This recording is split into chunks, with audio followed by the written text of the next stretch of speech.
Esperen que quiero ver algo. Vamos ahí. Muy bien.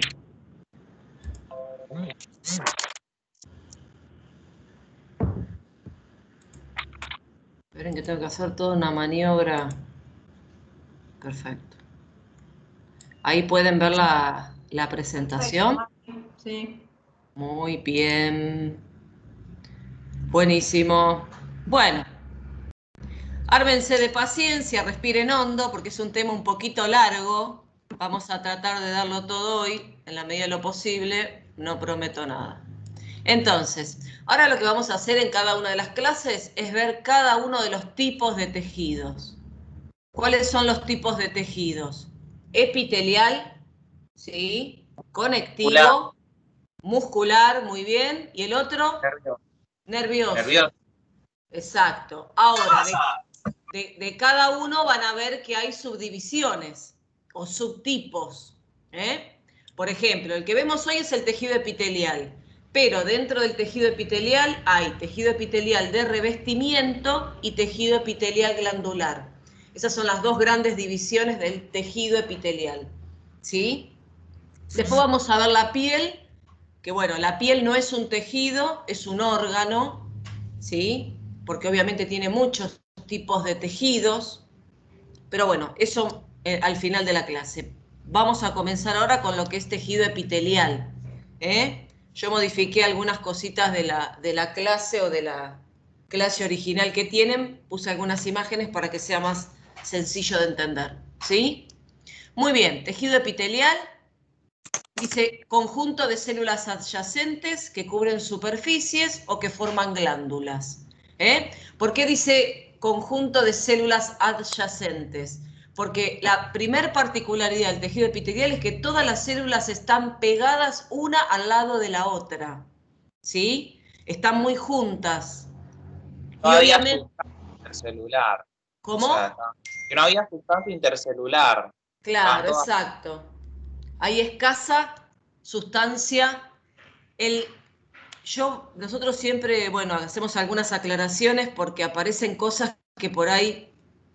Somos muchos docentes, yo les voy a explicar algo, somos muchos docentes en la cátedra y cada clase la arma un docente en particular y yo particularmente hay cosas que a veces no comparto, lo mismo le pasa a Cris.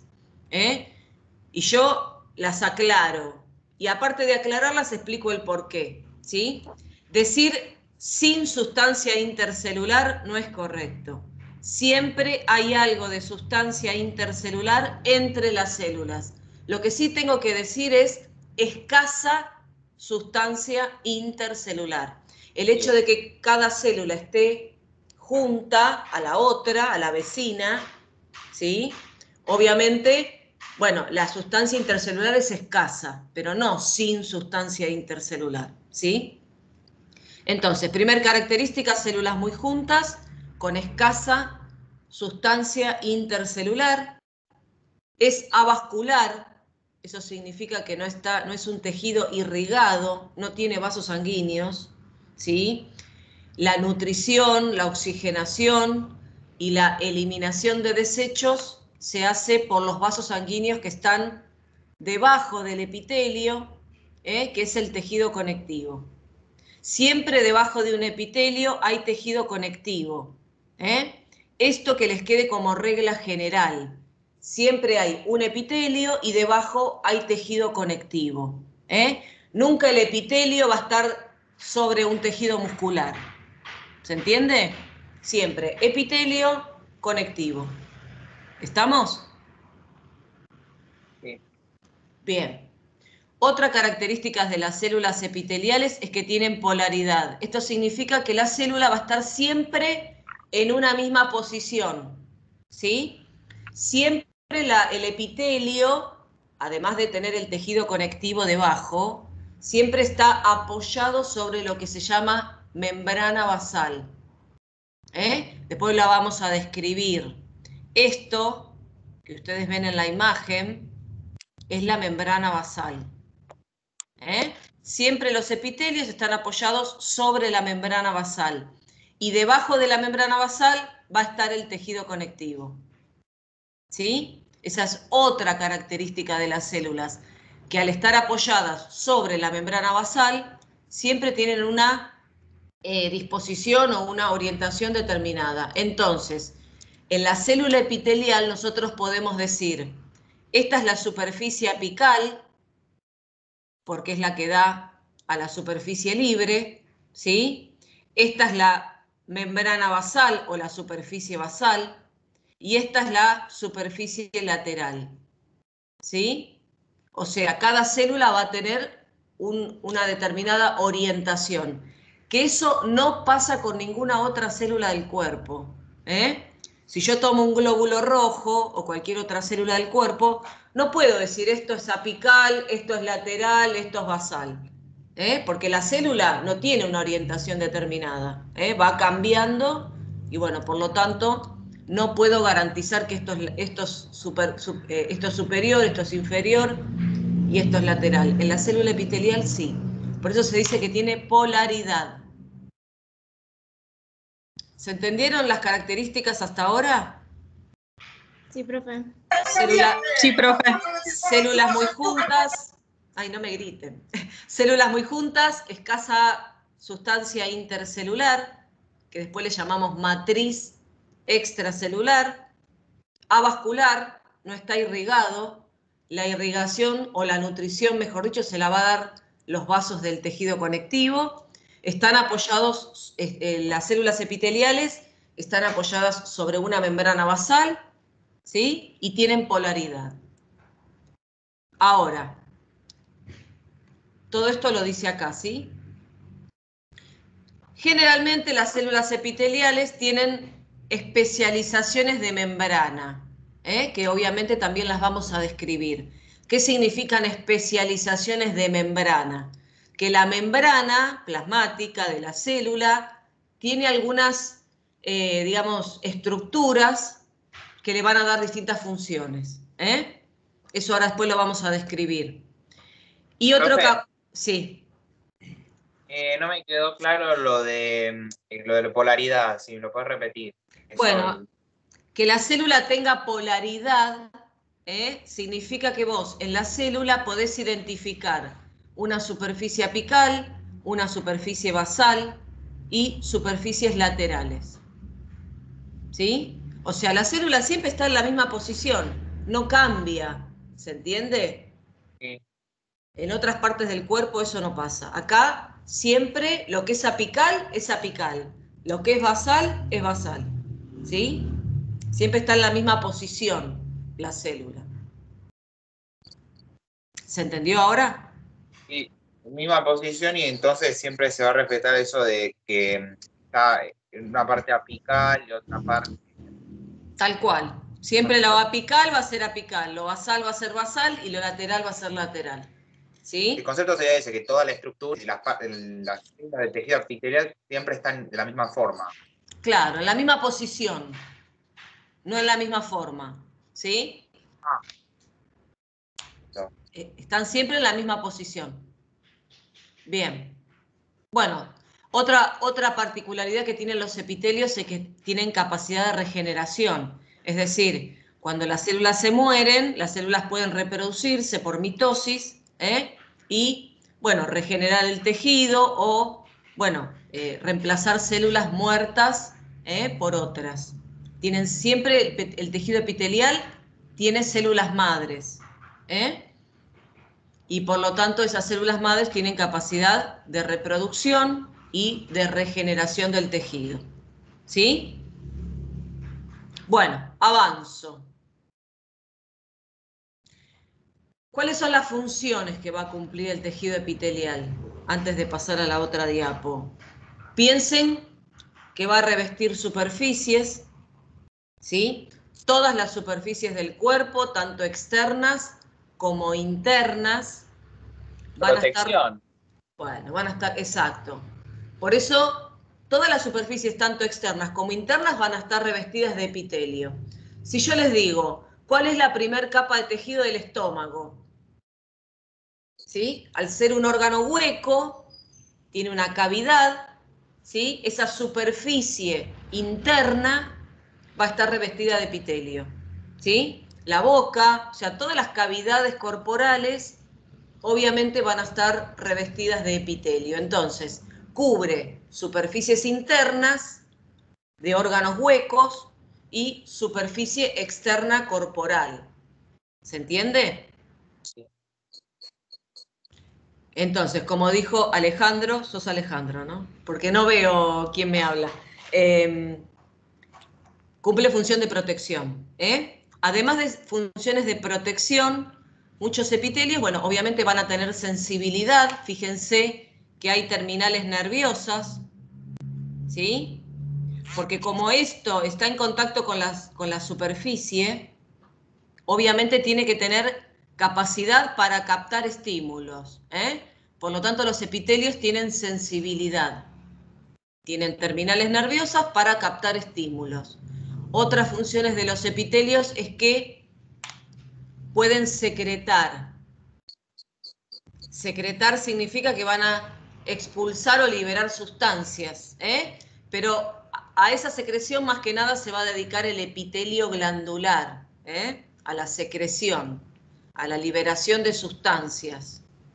Absorción, eso significa que en algunos epitelios va a haber pasaje de sustancias desde la luz o desde la superficie hacia el interior, ¿sí? Transporte, bueno, no es algo muy general de los epitelios, salvo algunos, ¿sí? Que tienen cilias. Si tienen cilias, el epitelio se encarga del transporte, ¿sí?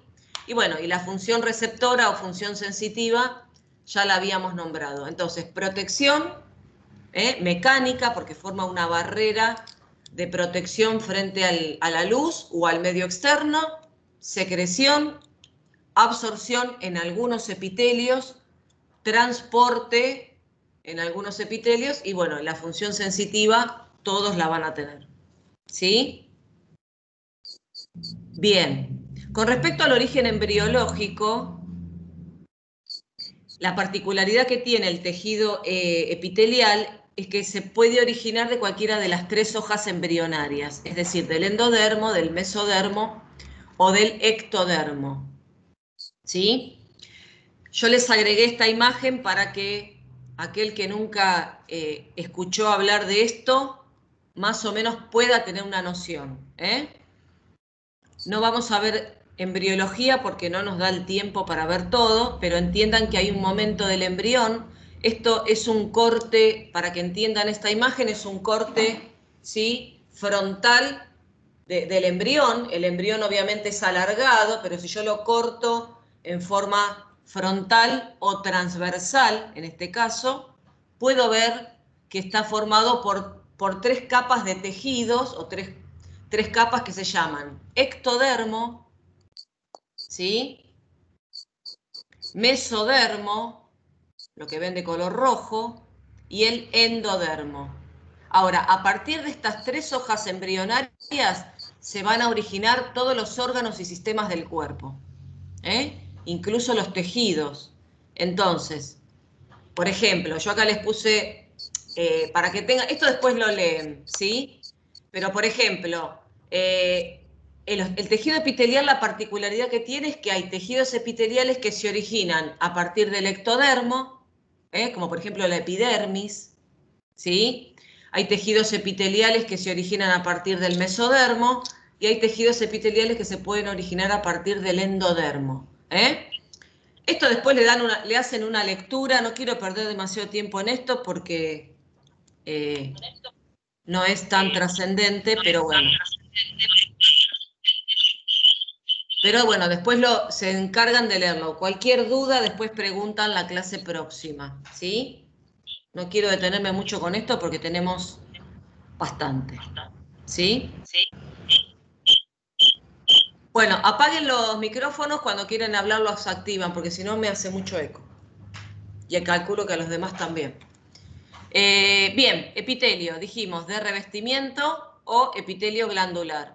Generalmente los epitelios de revestimiento se van a dedicar a esto de la protección. Y el glandular, más que nada, a la parte de la secreción. Y ahora vamos a desarrollar cada uno. Bien, Ahora, los epitelios de revestimiento se clasifican según la forma que tenga la célula y según la cantidad de capas, ¿sí? Yo puedo tener una sola capa de células, como por ejemplo en esta imagen, ¿sí? Cuando miramos los tejidos al microscopio, creo que ya lo habíamos mencionado en la clase pasada, nosotros lo que más distinguimos es el núcleo de las células, ¿sí? ¿Con qué se teñían los núcleos de las células? A ver si alguien se acuerda. ¿Con? Hematoxilina. Muy bien, con este colorante de color violeta, que es la hematoxilina, entonces se tiñen de color violeta y uno los puede identificar fácilmente, ¿sí? En este caso, se puede ver una sola capa de núcleos. Entonces, si yo veo una sola capa de núcleos, deduzco que es un epitelio simple. ¿Por qué? Porque hay una sola capa de células. Si yo viera una capa de núcleos, otra capa de núcleos, otra capa de núcleos, deduzco que el epitelio es estratificado. O sea, si tiene una sola capa de células, le digo epitelio simple. Si tiene muchas capas celulares, digo estratificado. ¿Sí? Ahora vamos a ver imágenes, no se preocupen. Y el otro criterio de clasificación es qué forma tiene la célula del epitelio. Hay células planas, hay cúbicas y hay cilíndricas, ¿sí? Por ejemplo, esto es un epitelio simple plano. ¿Por qué digo simple? Porque hay una sola capa de células. ¿Cómo puedo saber eso? Lo veo por los núcleos. Y además veo una sola capa de núcleos y cada célula está apoyada sobre la membrana basal. En un epitelio simple, todas las células están apoyadas sobre la membrana basal, ¿sí? Y puedo distinguir, ya como ya dijimos, la parte apical, la parte basal y obviamente la parte lateral, que va a estar en contacto con las células vecinas, ¿sí? Este, por ejemplo, es un epitelio cúbico. La célula ya es más alta y obviamente tiene forma cúbica. Y es un epitelio simple porque también todas las células están apoyadas sobre la membrana basal. Acá la línea que veo de color verde, esta superficie verde que veo, sería la membrana basal. ¿Sí? Y puedo tener un simple cilíndrico. ¿Sí? Todas las células se apoyan sobre la membrana basal y hay una sola capa de núcleos. Por lo menos eso es lo que veo al microscopio. Entonces, simple, una sola capa de células y a su vez lo clasifico según la forma que tenga la célula, en plano, cúbico o cilíndrico. Los epitelios cilíndricos son altos, básicamente. ¿Se entiende esto? Después vamos a ver en cada parte del cuerpo qué tipo de epitelio hay, pero bueno, eso es otro tema. ¿Vamos bien acá? Sí, profe. Sí, profe.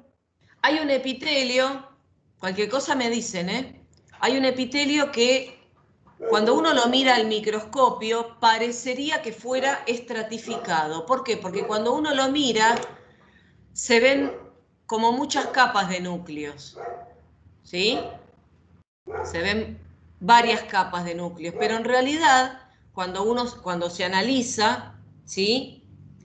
Cada una de estas células está apoyada sobre la membrana basal, ¿sí? El tema es que todas están apoyadas sobre la membrana basal, pero algunas no llegan hasta la superficie, se quedaron ahí, cortitas. Esta, por ejemplo, y el núcleo lo va a tener ahí. Entonces, parecería que fuera un epitelio estratificado, pero en realidad es un epitelio simple. ¿Por qué? Porque todas las células están apoyadas sobre la membrana basal. Entonces, este tipo de epitelio le digo que es pseudoestratificado. La palabra pseudo significa falso. Es un falso estratificado. ¿Sí? Vamos a ver la diferencia ahora con los estratificados. Fíjense que en el estratificado, la única capa de células que apoya sobre la membrana basal es justamente la que está en la base. El resto de las capas de células se apoyan unas sobre otras. Esa es la diferencia con un epitelio simple. En este caso, la única que apoya sobre la membrana basal es esta capa de células. ¿Sí? Entonces, este epitelio es estratificado. Pero además de la cantidad de capas, tengo que decir qué forma tiene la célula. ¿Y cómo hago? Porque la verdad que acá, y estas son medio cúbicas y estas son planas. ¿Sí?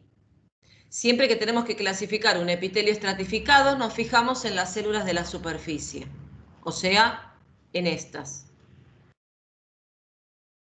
Entonces, ¿cómo lo clasifico?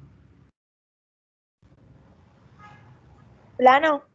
Plano, exacto. Es un estratificado plano, ¿sí? Siempre me tengo que fijar en las células de la superficie. ¿Por qué? Porque son las células que ya llegaron a la madurez. Las de abajo, las basales, generalmente son las que se están reproduciendo y están generando las capas más superficiales. Entonces digo, estratificado plano.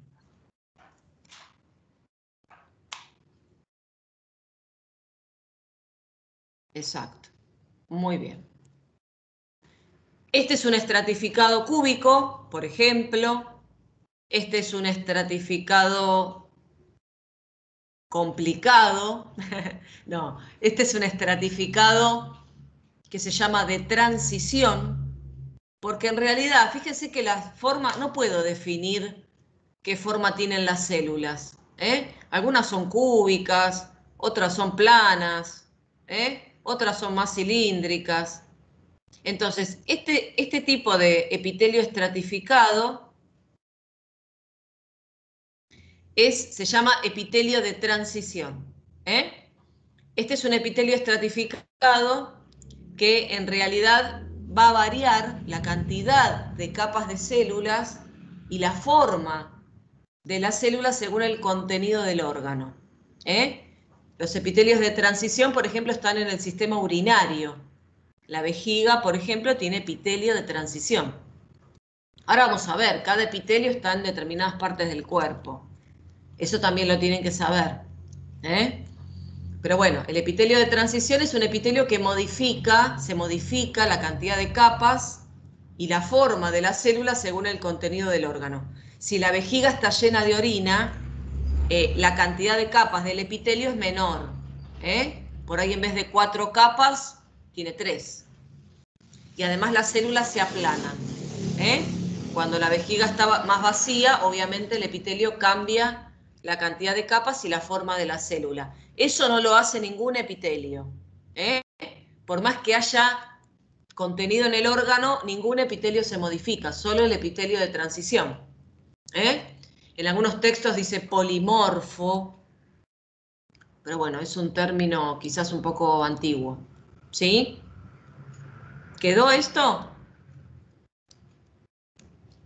Entonces, clasificamos según el número de capas, ¿sí? Y según la forma de la célula. Y combino los dos criterios según de qué epitelio estoy hablando. ¿Estamos? Por ejemplo, digo epitelio plano simple o simple plano, como les guste. El epitelio simple plano, por ejemplo, es el que reviste los vasos sanguíneos. El que reviste el epitelio simple plano de los vasos sanguíneos se llama endotelio. Tiene un nombre particular. Pero bueno, lo vamos a ver en otras partes del cuerpo. Por ejemplo, los alvéolos pulmonares tienen un epitelio simple plano, ¿sí? Obviamente para poder hacer los intercambios. Siempre piensen que el epitelio va a tener que ver con la función. Yo no podría poner en el alvéolo pulmonar un epitelio estratificado, porque le costaría mucho al oxígeno o al dióxido de carbono atravesar ese epitelio. Entonces, obviamente, cada epitelio está en la parte del cuerpo según la función que va a cumplir. Generalmente los epitelios simples están en lugares donde hay que hacer intercambios. ¿Está bien? Los epitelios cúbicos no son muy frecuentes en el cuerpo, los tenemos en los conductos de las glándulas secretoras, generalmente forman conductos de glándulas. Bueno, en la tiroides, los folículos tiroideos tienen epitelio simple cúbico y un epitelio que reviste el ovario es simple cúbico, ¿sí? Está bueno acá porque vemos el dibujito y también vemos cómo lo vemos al microscopio, ¿sí? Fíjense que al microscopio vemos una sola capa de núcleos, entonces decimos que es simple, ¿sí? El cilíndrico simple lo vamos a tener en el sistema digestivo. La mayoría de los órganos del sistema digestivo están recubiertos por un epitelio simple cilíndrico. Generalmente cumple funciones de absorción y también de secreción. Yo paso, porque me parece que esto es sencillo, pero cualquier cosa me dicen. El pseudoestratificado, ven que si yo lo miro, se ven un montón de núcleos. Pero entonces yo, como las hileras de núcleos no están alineadas, no puedo decir que es estratificado. Como están tan desordenados, se deduce que es un pseudo estratificado, ¿sí?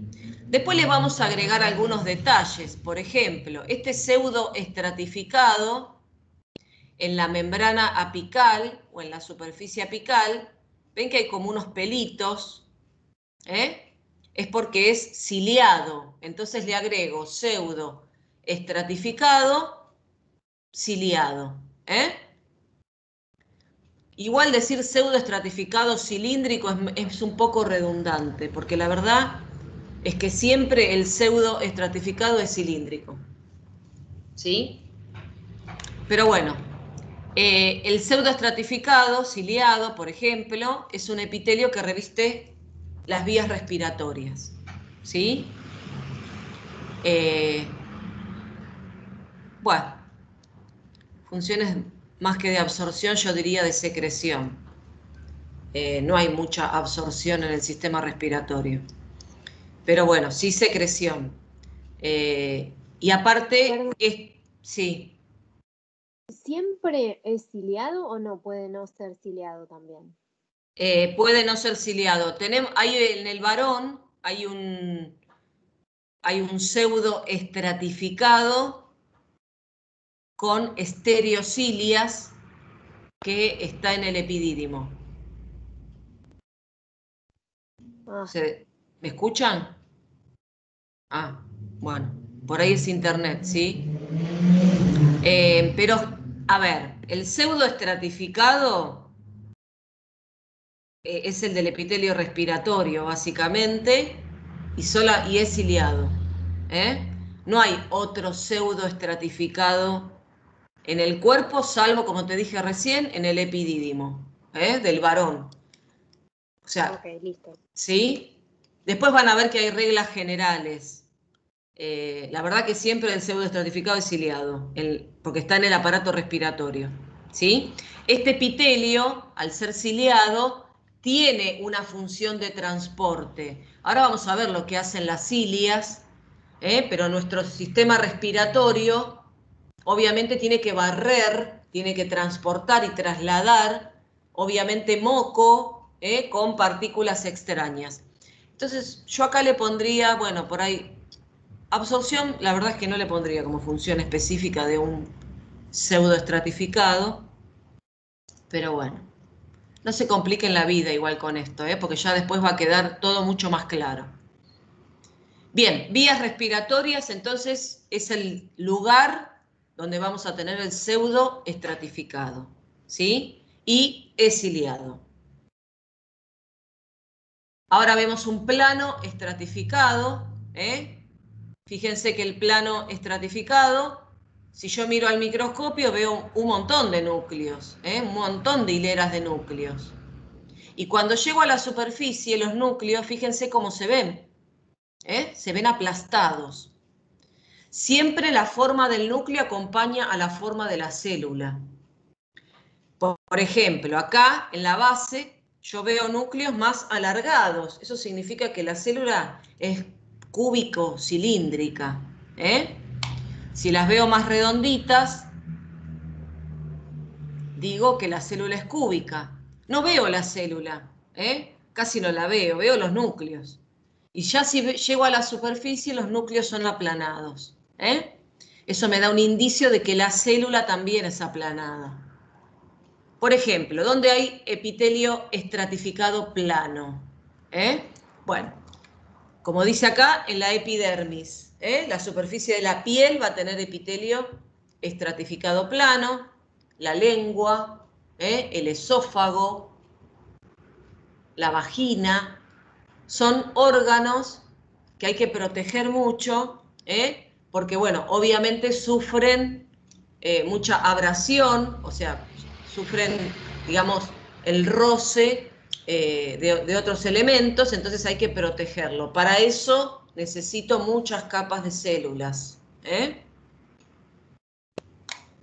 ¿Se entiende, no? O sea, cada epitelio va a estar según la función del órgano. Nada está al azar. Por eso ustedes siempre tienen que pensar. Ojo porque, por ejemplo, yo dije que el sistema digestivo, ¿qué epitelio tenía? A ver si se acuerdan.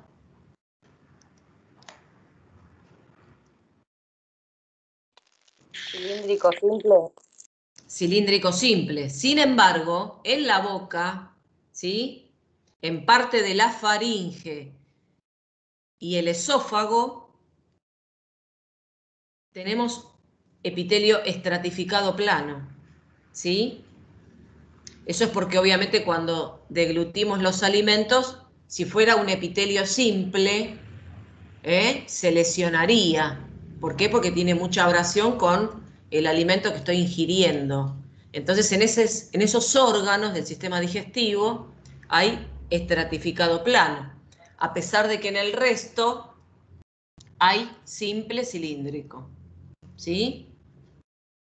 ¿Vamos bien? Bueno, el cúbico estratificado no es para nada común en el cuerpo.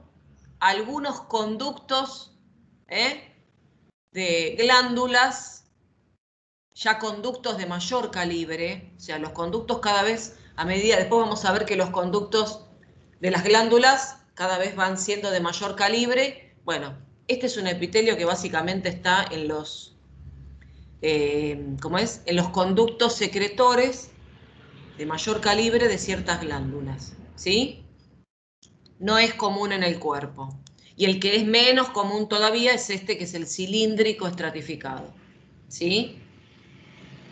Hay en conductos excretores mayores y que tampoco se le dice cilíndricos, ¿saben? Se les dice cúbico alto, porque no llega a ser un cilíndrico. Pero bueno, en la conjuntiva ocular y en algunos conductos excretores o secretores de glándulas de mucho calibre puede haber algún epitelio cilíndrico estratificado,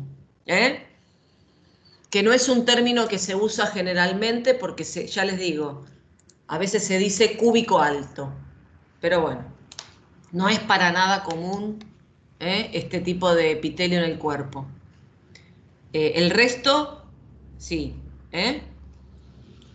Y el epitelio de transición también tiene nombre particular, se le llama urotelio. Así como el epitelio simple, plano, del sistema cardiovascular se llama endotelio, el epitelio de transición que está en el sistema urinario, en las vías urinarias, se denomina urotelio, y es un epitelio de transición. Por ejemplo, si nos fijamos acá, es lo mismo que les expliqué hace un ratito. Cuando la vejiga está llena, el epitelio, ¿sí?, se hace más plano y con menos cantidad de capas. Cuando la vejiga está vacía, las células se hacen más cúbicas y cilíndricas y aumenta el número de capas. Es como que se acomoda al contenido del órgano. O se distiende, ¿sí?, o se contrae. Entonces Profe, cambia eso. Sí. disculpe, ¿el epitelio de transición pertenecía al epitelio estratificado? Es un estratificado, exacto. No es Muy una bien. clasificación aparte. Es un tipo especial de epitelio estratificado. Bárbaro. Así Gracias. como el pseudo estratificado es un tipo especial del simple. ¿Sí? Bien, sí. Gracias. Se los clasifica aparte porque es como que salen de la regla general, pero este sigue siendo estratificado y el pseudo estratificado es simple. Pseudo, acuérdense, quiere decir falso. Es un falso estratificado. Lo veo como tal, pero no es. La palabra pseudo capaz la usamos en varias oportunidades. Bueno, esto lo vamos a tratar de hacer lo más fácil posible, ¿sí? Ustedes tienen un montón de diapositivas, que la verdad es que está demasiado extenso. Vamos a tratar de resumir y de hacerlo lo más fácil posible para que ustedes entiendan este tema. A ver, en las membranas de las células epiteliales hay especializaciones. Por ejemplo, en la membrana apical, ya sabemos cuál es la membrana apical, ¿sí? Es la que da a la superficie. Podemos tener o microvellosidades, son pliegues de la membrana, más bien son anchos y cortos, pero son pliegues de la membrana. Microvellosidades, tenemos cilias, también son pliegues de la membrana, pero son más delgadas y más largas. Y hay estereocilias. Las estereocilias también son pliegues de la membrana, pero son similares a las microvellosidades, pero un poco más largas. ¿Sí? Ahora vamos a ver para qué sirve cada una y en qué parte del cuerpo están. Hay una especialización de membrana, que no podríamos decir que es la membrana apical, que bueno, sí, en parte sí, porque cuando se forma el espermatozoide, está hacia la superficie, que es el flagelo.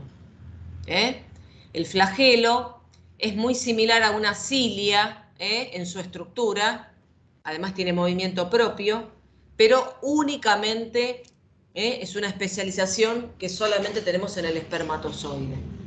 No hay en otra parte del cuerpo. Vamos a ver, por ejemplo, esperen que quiero ver.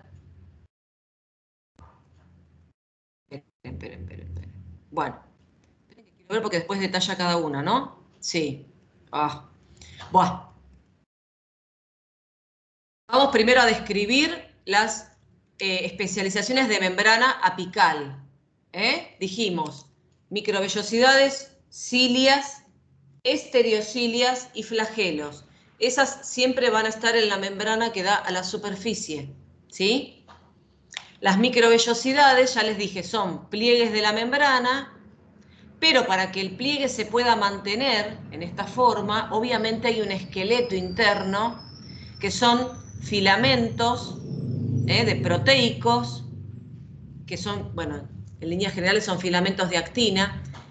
Estos filamentos forman parte del citoesqueleto de la célula, pero para que la microvellosidad mantenga la forma, piensen que tiene que haber algo adentro que obviamente mantenga esa forma, y la forma es mantenida básicamente por filamentos de actina, que es una proteína, ¿sí?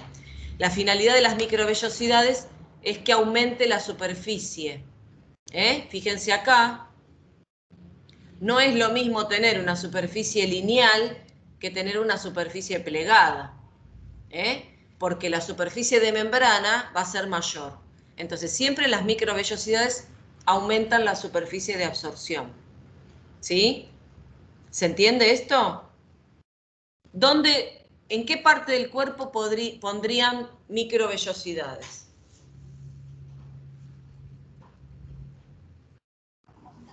¿En la tráquea? ¿Absorbe la tráquea? En el En el intestino. intestino. Exacto. Intestino. En los intestinos, exactamente. ¿Por qué? Porque es el órgano especializado en la absorción. Entonces va a haber en otras partes, pero nos quedamos con esta regla general, que en el intestino va a haber células epiteliales con microvellosidades, ¿sí? Las estereocilias también son microvellosidades, también tienen un esqueleto de actina, pero son más largas, ¿sí? La verdad es que no hay en muchas partes del cuerpo estereocilias. Tienen como una función más que nada de captar algo en la superficie. Como por ejemplo, ¿sí? Por eso dice, actúan como mecanorreceptores. Únicamente las vamos a tener en el epidídimo del varón, que es el órgano que almacena espermatozoides, ¿sí? Y en el oído, En el oído interno hay unas células que tienen estereocilias. Nada más que ahí. Y tienen una función de recepción, de captación. Nada más que eso. Y en realidad está mal puesto el nombre, porque pusieron estereocilias. Deberían haberle llamado estereovellosidades. Porque en realidad son microvellosidades, no son cilias. Ahora vamos a ver la diferencia con las cilias y los flagelos. Bueno, esta imagen no me dice mucho. Vamos por ahí a esta. ¿Sí? Cilia y flagelo van a estar formados de la misma forma. Nada más que el flagelo es uno solo y más largo, y las cilias son más cortas y obviamente hay mucha cantidad sobre la superficie. ¿Sí? La particularidad de la cilia, que no tiene otra especialización, es que la cilia tiene movimiento propio. La cilia se mueve, la microvellosidad no. La cilia se mueve porque tiene unas proteínas en su esqueleto, que se llama dineína, que obviamente usa ATP, gasta energía y le da un movimiento a esta especialización. Siempre el movimiento de la cilia es en una dirección, ¿sí? Fíjense acá, hace un movimiento y vuelve solita, hace el movimiento y vuelve solita, ¿sí? Entonces, en ese movimiento que hace, el movimiento activo es en una dirección y vuelve en forma pasiva, mueve y vuelve en forma pasiva. En ese movimiento que hace, esta imagen está buenísima, ¿sí? Bueno, porque es una imagen de barrido, y obviamente lo que hace la cilia es barrer,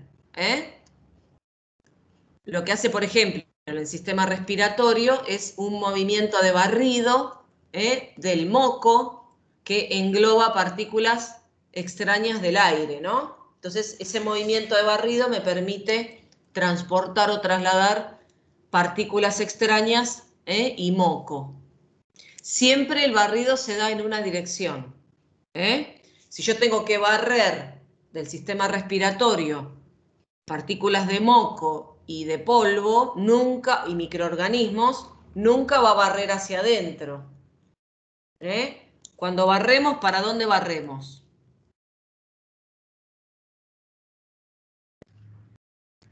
Afuera. Para afuera, ¿no? Siempre barremos hacia afuera porque nos tenemos que sacar de encima la mugre, ¿no? Entonces, en el sistema respiratorio pasa lo mismo. El sistema respiratorio siempre barre hacia afuera. Las cilias tienen esa dirección, excepto la de las fosas nasales, que barren para adentro. Pero bueno, eso después lo veremos en fosas nasales. Todo va a ir a parar acá, Todo va a ir a parar a la faringe, para después deglutir. Otro lugar donde hay cilias es en la trompa uterina, en las trompas de falopio.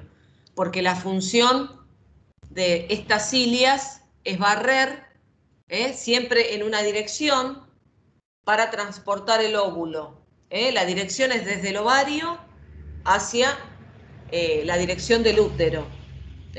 Lo va llevando, porque obviamente el óvulo no tiene movimiento propio. Entonces, cilias básicamente hay en el epitelio respiratorio, ¿sí? Y en el epitelio de las trompas uterinas.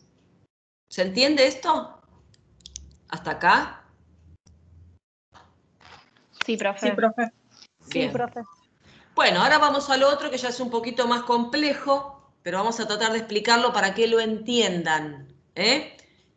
Vamos a tratar de explicar eso. Ahora, en la membrana lateral, que es la membrana de la célula que está en contacto con la célula vecina, ¿sí? Y en la membrana basal, que es la que da a la membrana basal, perdón, porque justamente las dos cosas se llaman de la misma manera. O sea, la membrana plasmática basal va a estar en contacto con la membrana basal donde está apoyada el epitelio, ¿sí? En esas membranas laterales y basales hay otras especializaciones. Las especializaciones van a ser adherentes o comunicantes. Significa que estas especializaciones van a permitir que una célula esté agarrada, fija y sostenida con las células vecinas y además fija con la membrana basal, para que no se desprenda. Y las especializaciones comunicantes, en realidad lo que hacen es comunicar una célula con la otra para permitir el pasaje de sustancias. Entonces, estas microvellosidades, cilias, estereocilias y flagelos son de la membrana apical. Ahora, en las membranas laterales y basales hay uniones adherentes y uniones comunicantes, que ahora vamos a ver cada una de ellas cuáles son, ¿sí? Muy bien. En la membrana lateral, ¿sí? Tenemos uniones oclusivas, esta me olvidé de nombrarlas, uniones oclusivas, ahora vamos a ver cuál es la función de cada una. Hay uniones adherentes, ¿sí? El desmosomas, como dice acá, pero tanto estas como estas son adherentes, tratan de unir. Y después tenemos uniones comunicantes, ¿sí? Y las que están en la membrana basal son todas uniones adherentes. Ah, vaya, después mirarás el video. Adiós. Bueno, ¿para qué sirven las uniones oclusivas? Ustedes tienen que pensar que todas estas especializaciones de membrana lateral y basal participan proteínas, ¿sí? Proteínas que están en el citoesqueleto o proteínas de la membrana plasmática de la célula, ¿sí? Piensen siempre en eso. Yo no sé si en algún momento se les va a dar a algunos para, digamos, tomarles cuáles son las proteínas que participan en cada una de estas especializaciones. Pero, por ejemplo, son muchas las proteínas que participan. Por ejemplo, en las uniones oclusivas, ¿sí? Son proteínas de la membrana, que se llaman claudinas. ¿Qué función tiene esto? Dice oclusiva. ¿Para qué creen que debe servir? ¿Oclusivo de qué palabra viene?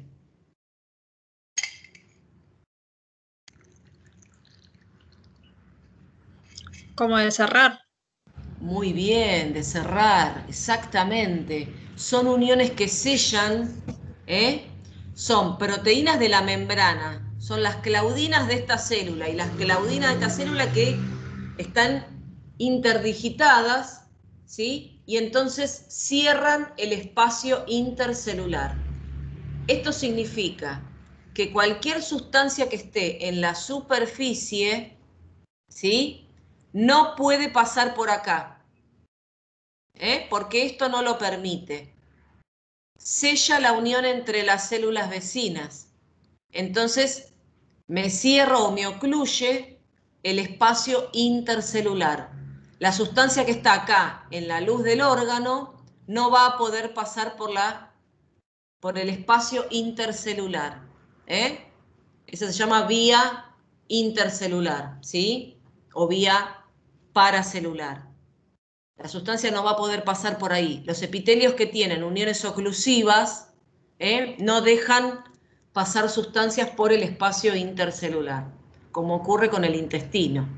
Eso es para que la sustancia, cuando se quiere absorber, obviamente va a tener que pasar por acá. Va a tener que pasar atravesando la célula. Y entonces ahí la absorción es más específica, más controlada. Bueno, no importa, ¿se entiende? La idea es cerrar el espacio, para que la absorción o el pasaje de sustancias no se haga a través de la vía paracelular, sino que se haga a través de la vía transcelular. Las uniones adherentes, el desmosoma, ¿sí? Las dos funcionan en forma, como la palabra lo dice, de adhesión de una célula con respecto a la otra, ¿sí? La diferencia entre esta unión y esta es que esta es más débil, esta es más fuerte, pero además esta es como un cinturón alrededor de toda la célula. Y esta son uniones puntiformes. Les voy a mostrar esta imagen que está en el libro de Ross, ¿sí? Que como es tridimensional, me da una idea de la diferencia entre las uniones adherentes. La unión adherente es como un cinturón que rodea a toda la célula y la une a las células vecinas.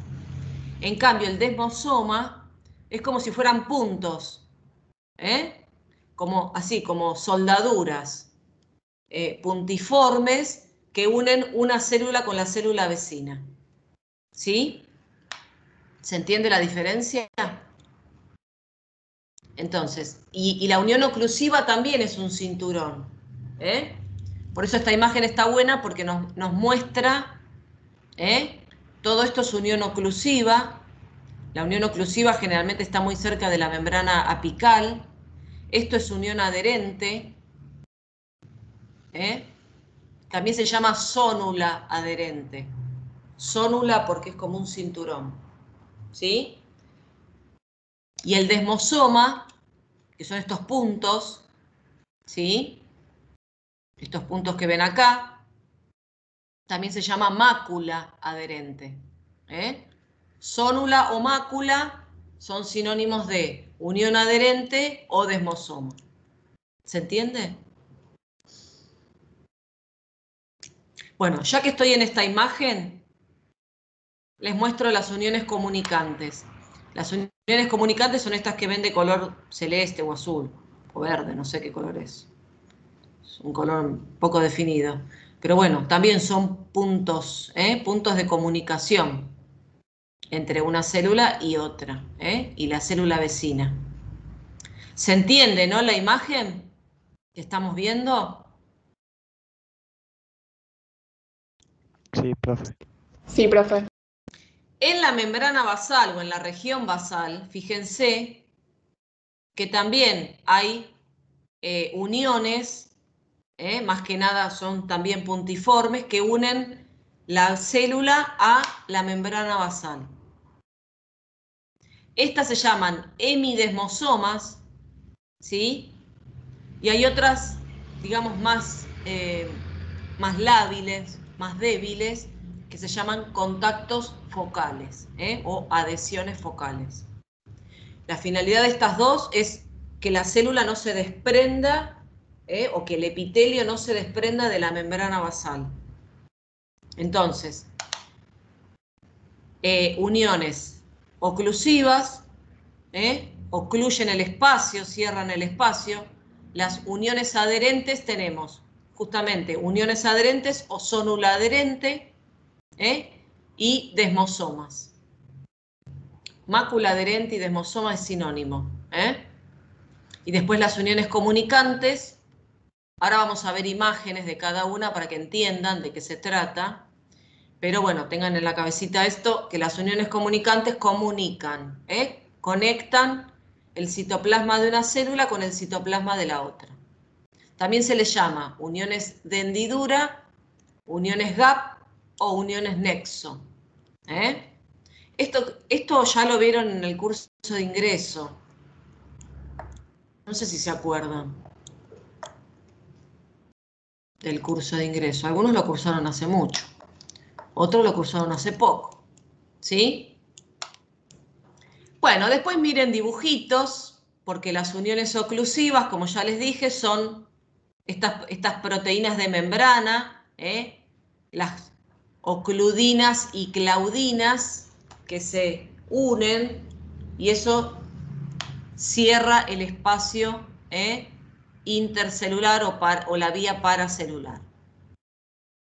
Por acá solamente van a pasar algunos iones, más de eso no puede pasar. Nada, más que eso. Las uniones adherentes, que ya les dije que era como un cinturón, fíjense, participan proteínas de la membrana, ¿sí?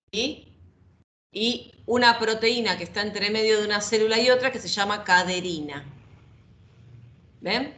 Entonces eso hace que una célula esté unida a la célula vecina. ¿Sí? Estas proteínas que ustedes ven acá, ¿sí? Yo no sé si se acuerdan, pero son los microfilamentos del citoesqueleto.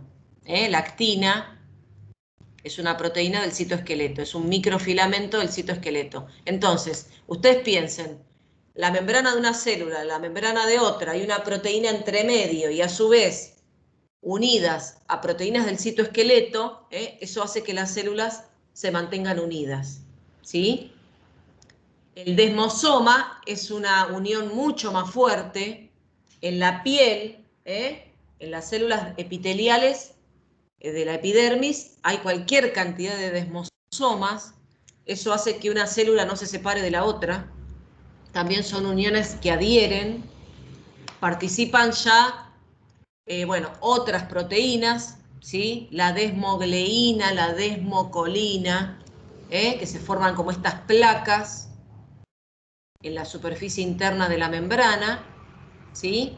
Y a su vez proteínas de la membrana plasmática que se unen con las proteínas de la membrana plasmática de la célula vecina.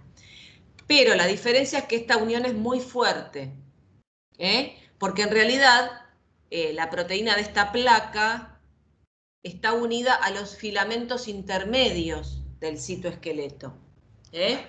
O sea, se une a los filamentos más gruesos del citoesqueleto. Por eso es una unión mucho más fuerte. Pero ya les dije, es puntiforme. Trato de explicárselos de la mejor manera posible porque es complejo. Y las uniones gap o comunicantes, ¿sí? También se llaman uniones de hendidura. También son proteínas de la membrana plasmática, fíjense acá, proteínas de la membrana plasmática de una célula y de la célula vecina. Estas proteínas, ¿sí? Que se llaman conexinas, forman como un poro que obviamente están comunicados y eso permite el pasaje de iones de una célula a la otra. Acá lo pueden ver mejor también. O sea, esto comunica.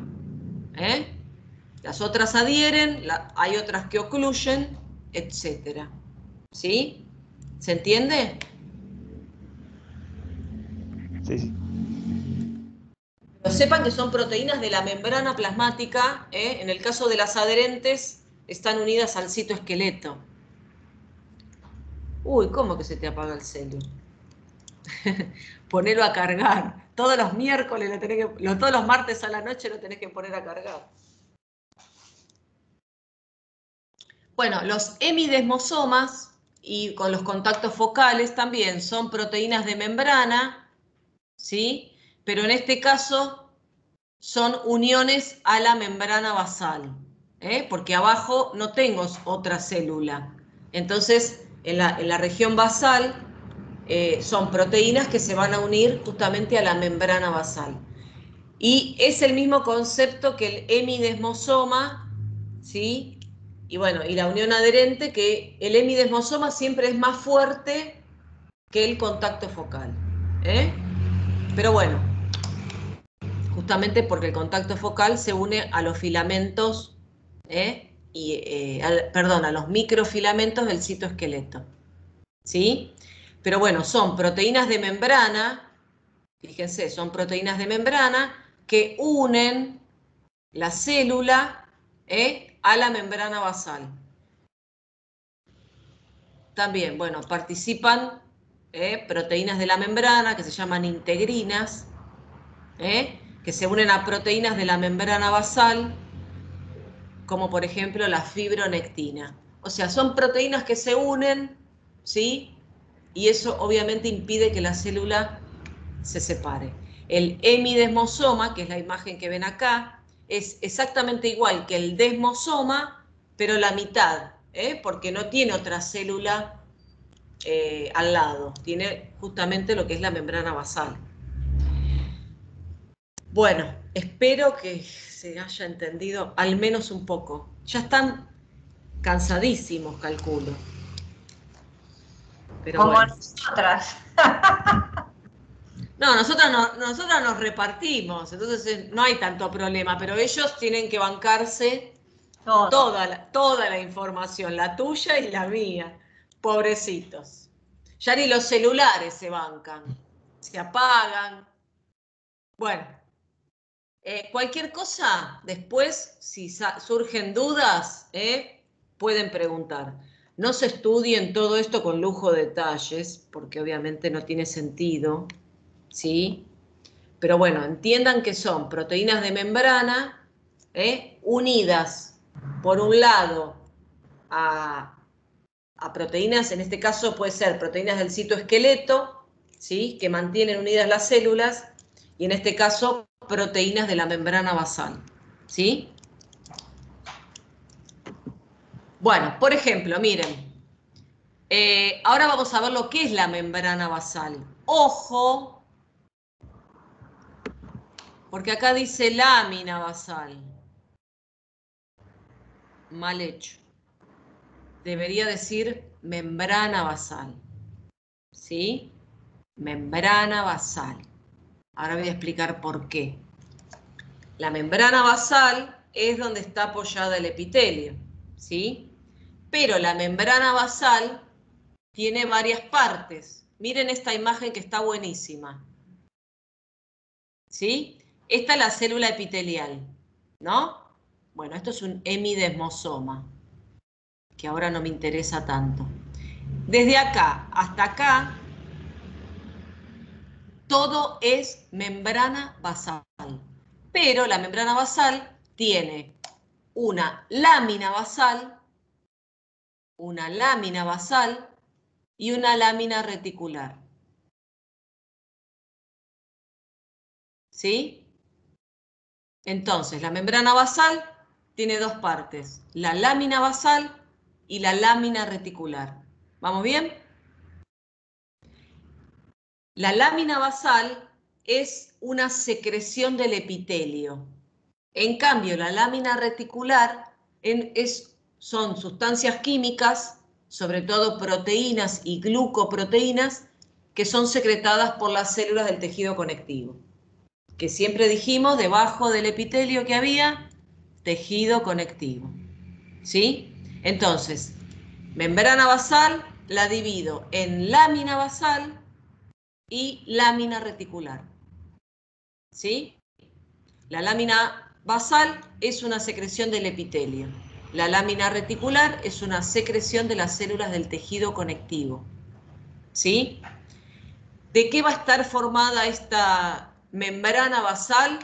Bueno, en el caso de la lámina basal, ¿sí? Bueno, tiene una lámina lúcida y una lámina densa. No se compliquen la vida con eso. El tema es que la lámina lúcida en realidad son proteínas de la célula epitelial, o sea, proteínas de la membrana basal de la célula epitelial. ¿Sí? Bueno, que se llaman moléculas de adhesión celular. No importa. Ahora, todo esto que ustedes ven acá, ¿sí?, que forman la lámina densa, son proteínas, y glucoproteínas y proteoglucanos. Todo eso lo vamos a ver también en tejido conectivo, ¿sí? No sé, hay proteínas como por ejemplo la fibronectina, la laminina, en la lámina densa de la lámina basal. Son sustancias químicas, es una membrana formada por glucoproteínas, proteínas y proteoglucanos. Esos son los componentes de la lámina basal. Ahora, y en la lámina basal hay un colágeno que es muy particular de la lámina basal, que es colágeno tipo 4. ¿Sí? Entonces, lámina basal es la parte epitelial de la membrana basal. ¿Vamos bien? Va a estar formada por glucoproteínas, ¿sí? No sé, fibronectina, laminina. Va a haber proteínas como el colágeno tipo 4, ¿sí? Bueno, y va a haber proteoglucanos, que no voy a decir los nombres porque son complejos, ¿sí? Después los vamos a ver en tejido conectivo. Bueno, me quedo ahí. Si no, se nos va a complicar la cosa. Ahora, ya están para meter tanto nombre no da a esta hora. Y la lámina reticular, yo les dije que era una secreción del tejido conectivo. La sustancia que más abunda en la lámina reticular son fibras de colágeno tipo 3. Después vamos a ver que hay un montón de tipos de colágeno. ¿Sí? ¿Ven? Acá aparece el tipo 4, el tipo 6. Esos más que nada están en la lámina basal. Y en la lámina reticular hay fibras de colágeno tipo 3, que se llaman fibras reticulares. Bueno, cualquier cosa preguntan después. Cosa compleja. Bueno, vamos a ver algo de epitelio glandular. Lo vamos a ver así medio rapidito y cualquier cosa después, porque es extensa también este tema, Cualquier cosa después preguntan. Obviamente los epitelios glandulares lo que hacen es formar sustancias y liberarlas. Puede ser a la superficie externa del cuerpo, o al interior de otro órgano, no sé, como por ejemplo la saliva. Si la secreción se realiza al exterior o al interior de la cavidad de otro órgano, le decimos que la secreción es exócrina. ¿Sí? Exócrino es hacia el exterior del cuerpo o hacia el interior de la cavidad de otro órgano. Por ejemplo, la saliva sería una secreción exócrina. En cambio, la secreción endocrina, que también está a cargo de los epitelios glandulares, es cuando la secreción se vuelca a la sangre. Cuando la secreción se libera o se vuelca hacia la sangre, decimos que es endocrina. Hay algunas glándulas, como el páncreas, por ejemplo, que tiene doble secreción. O sea, es una glándula exócrina y una glándula endocrina. Ahí en ese caso le llamamos mixto. Que a mí no me gusta la palabra mixto, la verdad. Mixto es otra cosa. En realidad, cuando se combinan, ¿sí?, lo exócrino y lo endocrino en un mismo órgano, se dice anficrino, ¿sí? No mixto. Ahora después vamos a ver que mixto es otra cosa, ¿sí? Mixto, dulce de leche y crema. Sí, mixto el puré de papa y zapallo. O la ensalada, lechuga y tomate. No, mixto se dice cuando es seroso y mucoso. Bueno, no importa, no es la palabra que corresponde, ¿eh? Se dice anficrino para las glándulas. Igual esto ya lo vamos a volver a ver, ¿eh? No se preocupen. Glándulas anficrinas son aquellas que tienen doble secreción, es decir, exócrino y endocrino. ¿Sí? Profe, ¿podés repetir lo exócrino, porfa? Lo exócrino es una glándula que secreta al exterior. ¿Sí? Exo quiere decir afuera. Pero, ojo, porque si la glándula está secretando al interior de otro órgano hueco, como es la boca, el estómago, el esófago, el intestino, ahí también se la considera exócrino. A ver qué dice acá. Eliminan el producto a un sistema de conductos que se abre, muy bien, a una superficie externa o a una cavidad. Perfecto. Perfecta la definición de exócrino. ¿Se entiende? Por ejemplo, la saliva es una secreción exócrina.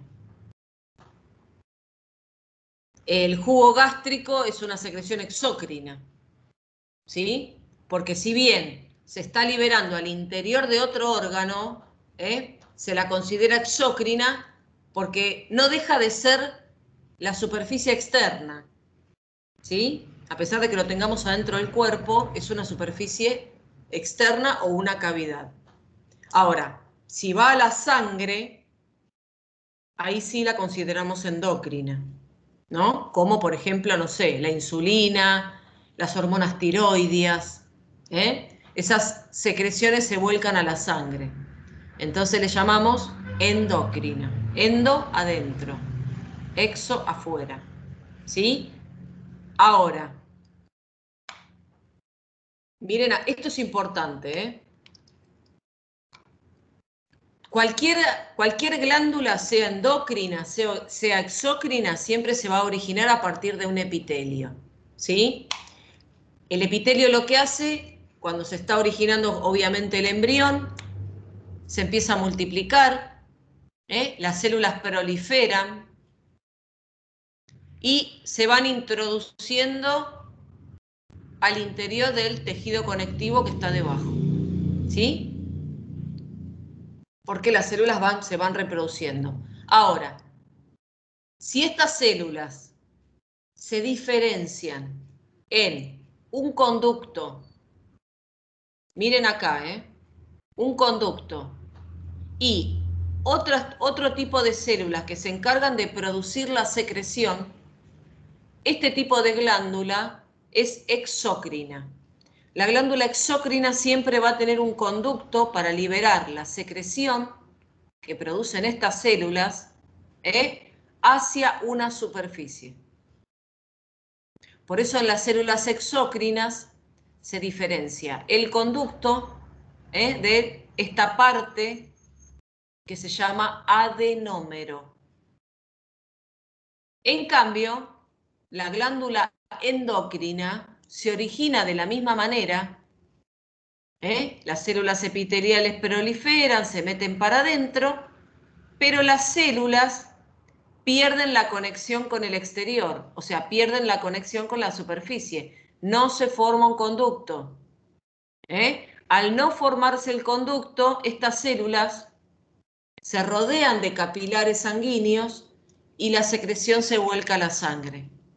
Entonces, esto es una glándula endocrina y esto es una glándula exócrina. La glándula exócrina siempre va a tener un conducto para que la secreción se libere a la superficie. Puede ser a la superficie externa o al interior de otra cavidad. ¿Se entiende?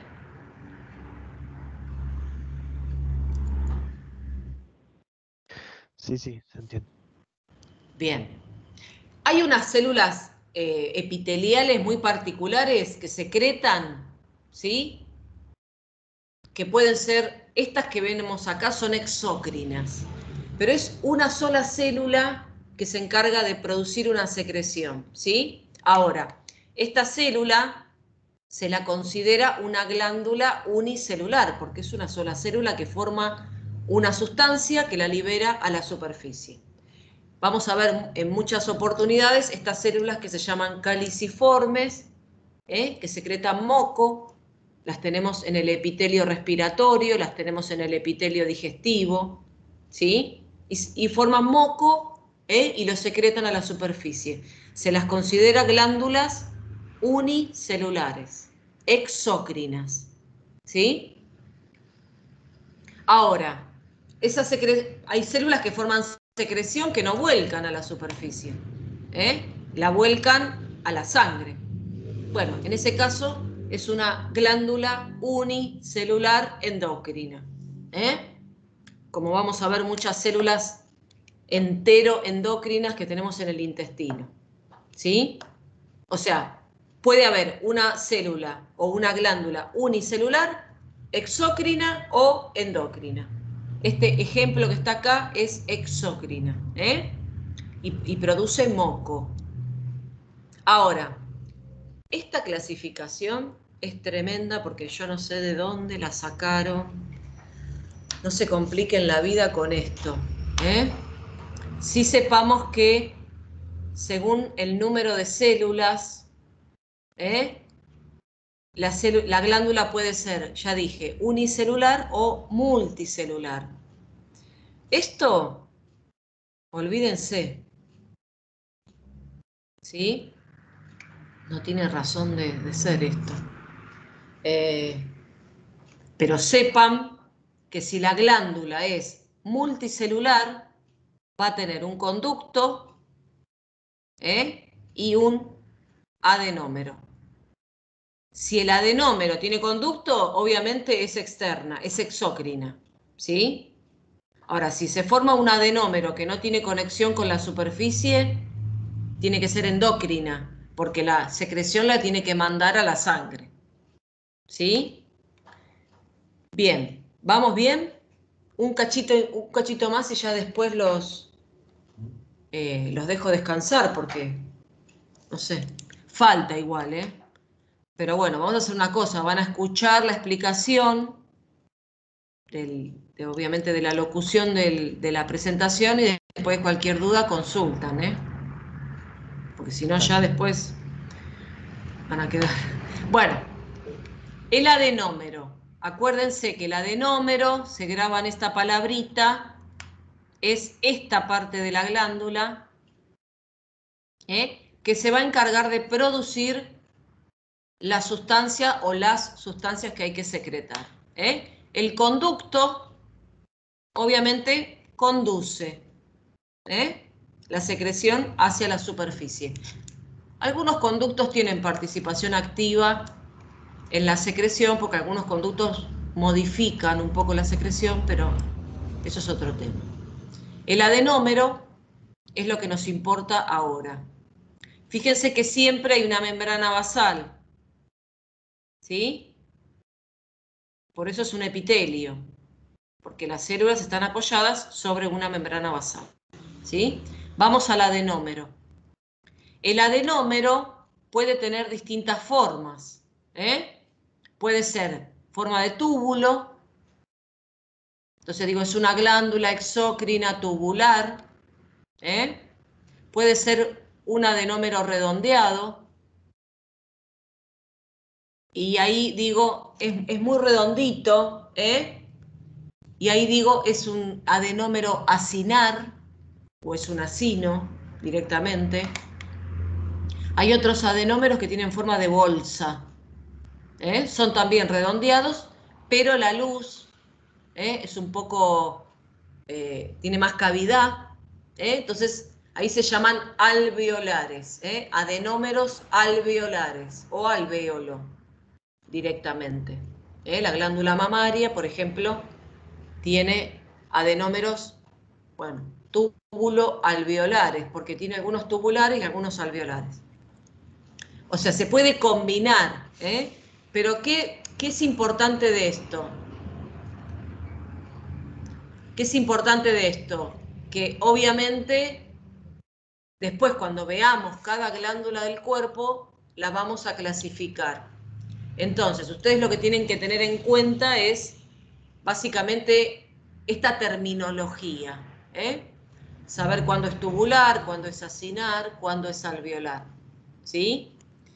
Y después viene otra terminología, si es simple, si es compuesta, si es ramificada, ¿sí? Esto, si quieren, lo podemos repasar la clase que viene, ¿sí? Después, si es merócrina, si es apócrina, si es holócrina, Traten de leer o de escuchar la explicación, así cualquier cosa vemos las dudas la próxima, ¿sí? Y también si el adenómero es seroso o mucoso, o mixto, ahí sí usamos la palabra mixto. Un adenómero mixto es un adenómero que es mucoso y seroso, ¿sí? Hay mucha terminología en este tema. Lo importante es que una glándula la puedo clasificar, si es exócrina, si es endócrina, si es unicelular o multicelular, si el adenómero es tubular, acinar, alveolar, si es simple o es compuesta, si es ramificada, si es, merócrina, apócrina, holócrina, ¿sí? Y si es mucosa o serosa, ¿sí? Van a armar así un resumencito de qué significa cada palabrita y cualquier cosa lo vemos la próxima, Falta piel, nos falta piel todavía. Pero bueno, piel no es difícil, ¿sí? Quizás no nos alcanza el tiempo para ver absolutamente todo. O sea, hay una parte que ustedes por ahí van a tener que leer, estudiar solos o por ahí ver la grabación. Mejor dicho, ver las presentaciones locutadas, ¿sí? Porque bueno, ahí ya tienen toda la explicación. Y bueno, cualquier duda, preguntan la clase que viene, Pero encárguense de eso, porque lamentablemente no nos da el tiempo. Y la clase que viene tampoco nos va a dar el tiempo porque hay que ver todo miembro inferior y tejido conectivo, ¿sí? Es mucho contenido, así que la verdad que necesitamos que ustedes también pongan parte de lo suyo,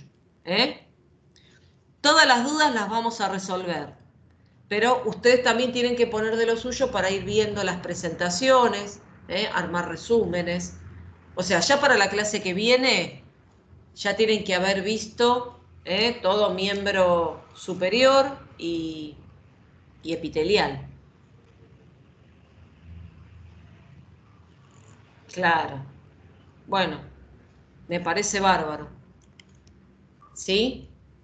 Bueno, ya los dejamos, no los vamos a torturar más porque aparte ya nos pasamos del tiempo, pero bueno, tengan en cuenta eso, que es mucho contenido en cada una de las clases. ¿Sí? Traten de participar de la clase porque es verdad lo que dice Brenda, siempre en la clase uno entiende mejor y después lo que no llegamos lo ve cada uno por su lado, completan o redondean con los libros, con las presentaciones, tienen mil cosas para ver, ¿sí? Pero traten de estar porque en este momento es donde se generan las dudas en la clase. Bueno, buena semana. Los dejamos muertos, Mari.